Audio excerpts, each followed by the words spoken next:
They blamed him for the rhetoric, even though he was the victim of a near assassination. It's crazy. I plan to be a very good vice president for Donald Trump for 4 years.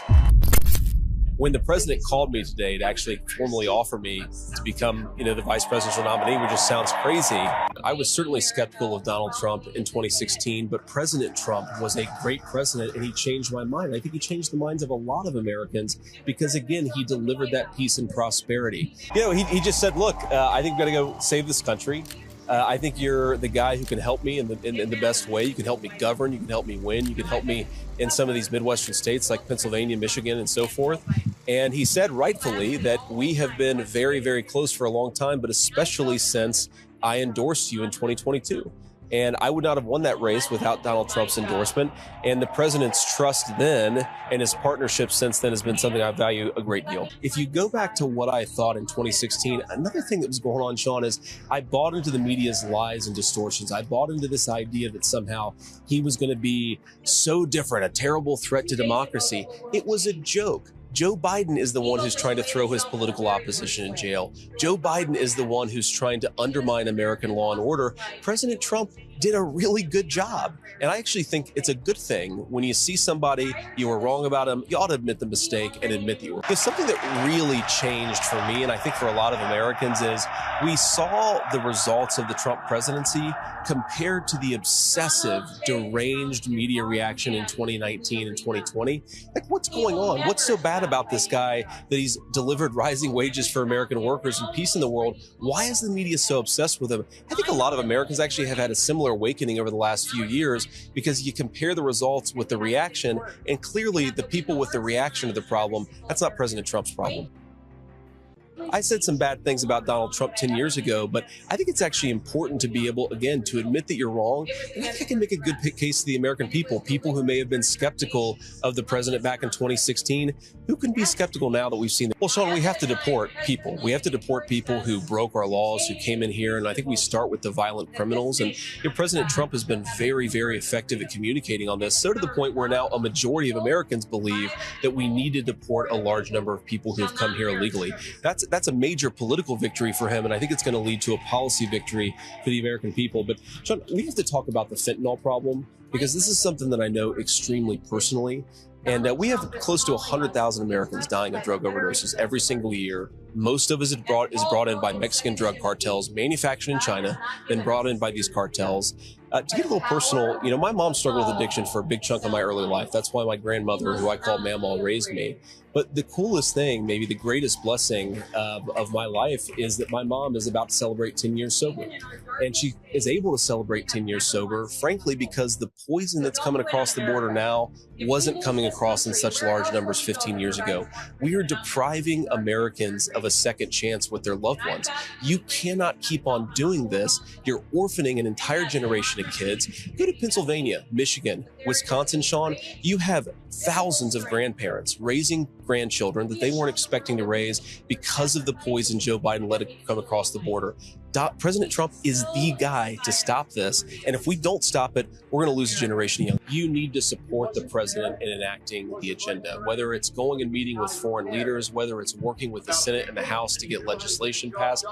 The president can't be everywhere. Even Donald Trump can't be everywhere. So you've got to be a person he can trust, he can rely on to actually advance the agenda. That's the most important job. Of course, if something, God forbid, happens, you got to be ready to step into that office. That's one of the most important roles of the vice president. But I think Donald Trump, very healthy, going to serve for 4 very good years, but we've got to have Republicans who are helping him with the agenda. You remember this as well as anybody, Sean. As successful as he was politically, even after he was elected, certain Republicans didn't want to actually enact the America First agenda. You've got to have leaders in Washington who are supporting him, not fighting against him. They blamed him for the rhetoric, even though he was the victim of a near assassination. It's crazy. And I have to say, you have to have some humility about this. It's the biggest job in the world. But I served my country successfully in the United States Marine Corps.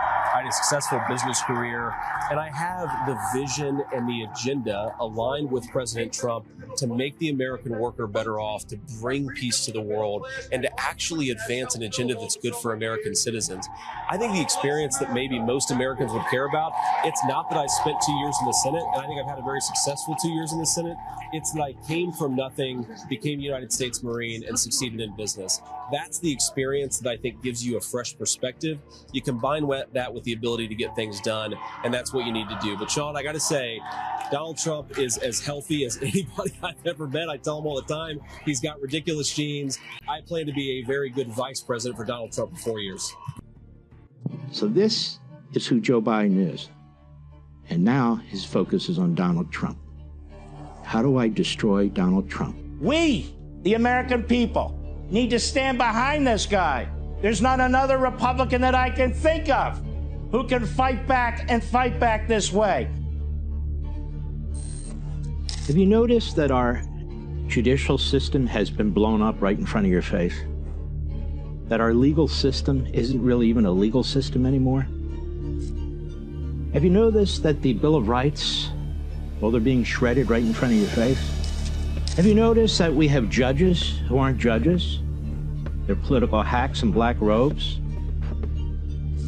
Have you noticed that all kinds of turmoil and tumult are taking place in courtrooms right before a federal election? Who's doing this? Well, let's see. We have a Democrat judge and prosecutor in Manhattan. We had a Democrat judge and prosecutor in the Albany case. We have a Democrat prosecutor in Atlanta. We have a Democrat prosecutor in the 2 federal cases with a Democrat judge in Washington, D.C., a real judge, thankfully, in Florida. We've had Democrat appellate judges, 2 of whom appointed by Biden, who've made these outrageous decisions, and now we have a Supreme Court that's having to deal with some of it. I want you to think about this for a minute. Sometimes it pays to step back.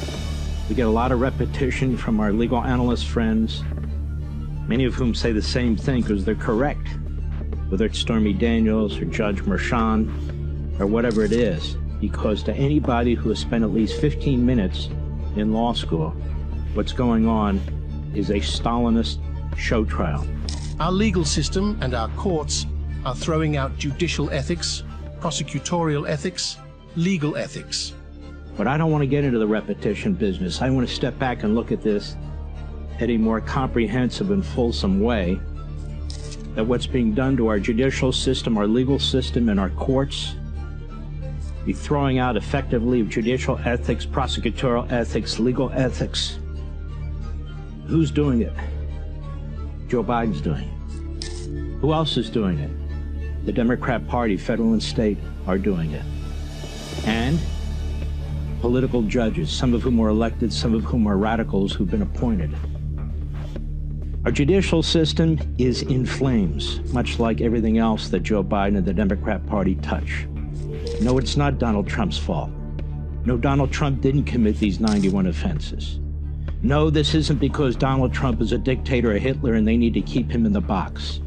This is a power grab by an autocratic party that sees its opportunity to clear the playing field, to win an election with a candidate who is effectively unelectable. That is exactly what's taking place. We have these so-called courts. These are Potemkin courts. These are pretend courts with pretend judges, pretend prosecutors, pretend juries, pretend laws that are being used, magnified and amplified by a state-supporting media filled with Democrats, Marxists, and Islamists. You have an unconstitutionally appointed rogue prosecutor in Jack Smith, who's been a rogue prosecutor his entire life, whether it's taking on a governor in Virginia and destroying his career unconstitutionally, whether it's taking on a Democrat candidate, that would be John Edwards, destroying him and his career, although Edwards contributed to that. And we can go on and on and on, and I shall. An unconstitutional appointment has caused much turmoil in the nation. We have this unconstitutional appointment, as I said, of this prosecutor who has raised many of these issues, who's caused much of the tumult in this country. He doesn't care about the Constitution. He doesn't care about traditions. He doesn't care about the Bill of Rights. He's a hunter. He comes out of the Hague. He doesn't care. And his His target is Donald Trump and everybody and anybody around him. And he's run roughshod over these courts, some of which have been happy to be, his basic partners. And he's pushed issues to the Supreme Court of the United States that should never have had to go on there. Attorney-client privilege. Doesn't that apply to Donald Trump? Apparently not. First Amendment, free speech issues. Doesn't that apply to Donald Trump? Well, I don't know. Gag orders in federal court, gag orders in state courts. What are they afraid of? What are they afraid of? He's a presidential candidate. He's a former president. He has at least the rights of an average defendant, but more so because the American people have a right to hear from him. The election process by the feds, by Merrick Garland, the only person who is less available to the press than Joe Biden is Merrick Garland, because he operates in the shadows and under the radar too, although he is the invisible hand. He's this Svengali. The election process. Oh, a second slate of electors, fake electors. It happened in 1876. Nobody was charged. Oh, you're contacting state representatives and boards of elections and governors and lieutenant governors. Every party's done that since the beginning of time. There's nothing wrong with that. So the things that have always been viewed as perfectly legitimate. You don't have to believe me, that's our history. Mark believes the Dems' goal is to get Biden elected and destroy Donald Trump. But the goal here is what? The goal here is to get Biden elected and to destroy Donald Trump. More than that. The goal here is to empower the Democrat Party as a monopoly party, don't you ever challenge it, and to destroy effectively the ability of the Republican Party to run and win elections, particularly at the presidential level. You had Judge Kagan, Judge Jackson, Judge Sotomayor, the three left-wing musketeers, who all came up with these horrendous hypothetical examples. What if we allow immunity for a former president? What will happen? What if he sends off, what if he uses SEAL Team 6? We don't need hypotheticals. We have a reality that's taking place right now in the United States of America, a spectacle in a Manhattan courtroom where a state judge who is conflicted, his family's conflicted, he's not over his head, he is a hack, a state-sanctioned district attorney prosecutor who is a radical leftist. We have a case where the aren't known, where the witnesses are hidden, where you have witnesses testifying with collateral evidence to character the defendant. We have a judge who gags the defendant, not because the defendant's dangerous, because he doesn't want the defendant criticizing what's taking place in the courtroom. You have all kinds of activities going on in that courtroom that would make Joe Stalin very, very proud. It is a disgusting abuse of power. It is a disgrace that is destroying our judicial system, unless at some point, some court steps in and stops it. We'll see. Joe Biden's focus is on destroying Donald Trump. So this is who Joe Biden is. And now his focus is on Donald Trump. How do I destroy Donald Trump? And in Politico, they leak, Biden blasts Trump as a despicable danger to democracy. So you see, the man who has fought integration, who has supported racism and segregation, the most anti-Semitic president in American history, who's undermining the state of, who's attacking the prime minister day in and day out, and once an arrest warrant issued against him by the notorious ICC, a man who will not let defeat while he is funding Iran and that surround it. The man who sits silently for weeks on end while the Jew hatred is spreading through the colleges and universities that he's relying on for votes, for Dearborn, Michigan, that he's relying on for votes, that is, Democrat Party voters. He comes out with a lame, pathetic statement, no profile in courage, certainly won't go down as one of the great speeches in American history, could barely get it out, 3.5 minutes, who's done nothing, hasn't lifted a finger to fight anti-Semitism in this country, just as he never lifted a finger to fight racism and segregation when he went into the Senate, quite the opposite. Now you see, if you don't vote for him, Donald Trump threatens democracy. Donald Trump is Donald Trump is a dictator. Donald Trump will imprison his opponents, which of course is exactly what Biden and the Democrats are doing. Donald Trump needs to be painted, well, as he painted Reagan. Mark claims Trump didn't commit any underlying accusation. I'm saying, well, what underlying did Donald Trump commit? He didn't commit any underlying. I mean, he wasn't charged with any underlying. He wasn't charged with federal election violations, even though that's not the jurisdiction of the DA. There's nothing here, but I want to get into something here. Donald Trump is a historic figure, or they wouldn't be doing this. They wouldn't be doing this. There wouldn't have been a January 6th committee. There wouldn't have been a Mueller investigation. There wouldn't have been 2 phony impeachments. Listen to this, America. There wouldn't have been a warrant, which is inexcusable, an unconstitutional warrant in my view, an FBI SWAT team sent to his home. There had been, in the course of the last few months, 5 grand juries controlled by Democrats. Over what? You would have thought this man took money from the communist Chinese. You would have thought his son took money from the communist Chinese. You would have thought he's the of the center. What exactly did he do? So they had to concoct all these phony because he didn't do anything. So the Manhattan DA should be disbarred. Not only because of the way he campaigned, because you know what? This is crap that a pre-law student shouldn't even put in front of a damn judge. That's number 1. Number 2, Letitia James in Albany looking for and then goes after civil suits. She's another one who should be disbarred for the way that she campaigned. The legal profession is an embarrassment right now. The judges are a humiliation right now.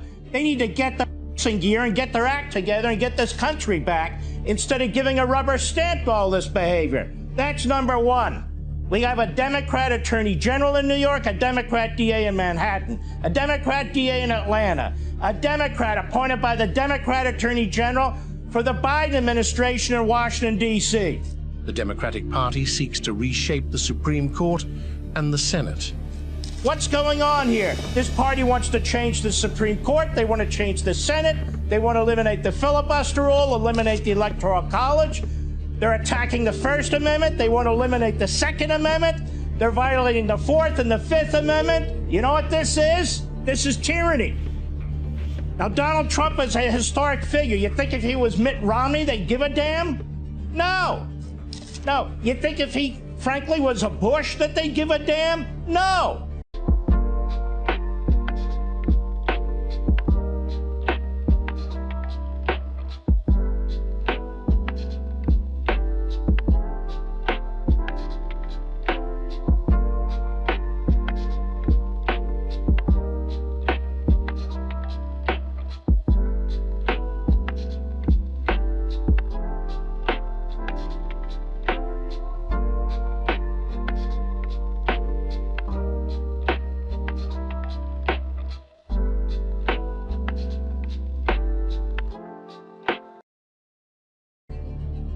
Look at Trump today. He gives his speech at Mar-a-Lago. This is a man who's committed to fighting these abuses, who's committed to fighting these Marxists, who's committed to fighting the tyranny. He talks about securing the border. They don't want to secure the border. He talks about sound money. They don't want sound money. He talks about building up the military. They want a woke military. He backs the cops. They hate the cops. And I could go on and on and on. Look what he did to our economy. Look what he did with energy independence. He was supposed to be Barack Obama's 3rd term with Hillary Clinton, and he stopped them. And this is payback, and they're not going to give up. We, the American people, need to stand behind this guy. There's not another Republican that I can think of who can fight back and fight back this way.